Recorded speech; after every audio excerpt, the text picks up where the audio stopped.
ஆட்கள்லாம் எங்களை தரக்குறமா கேள்வி பண்ணி சின்ன சின்ன பிள்ளைங்கெல்லாம் எங்களை கேள்வி பண்ணி அசிங்கப்படுத்துதுங்க. சின்ன சின்ன பிள்ளைலாம் கேள்வி சொல்றாங்க, கேள்வி எடுக்கிறாங்க. எங்கிட்ட அங்க போக முடியல, கடவுள் வந்து வேலை பார்க்க முடியல, எங்கன போனாலும் நிம்மதியா இல்ல, கேதம் கேட்கிற மாதிரி.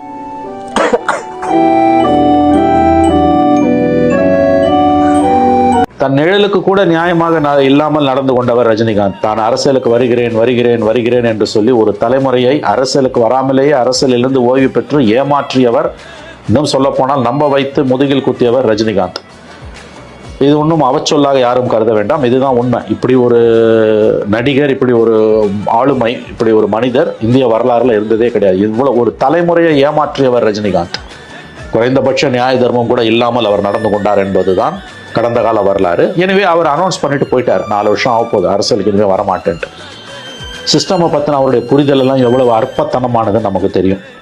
எவ்வளவு தூரம் அற்பத்தனமானது, சராசரி மனித உரிமைகளுக்கு எதிரானதுன்றதெல்லாம் நமக்கு நல்லா தெரியும். காமன் மேனோட இன்ட்ரெஸ்ட்டுக்கும் சராசரி மனிதனின் நல்வாழ்வுக்கும் ரஜினியோட அரசியலுக்கும் எந்த சம்பந்தமும் கிடையாது. அவருடைய அரசியல் பார்வை, புரிதல் என்பது அபத்தமானது.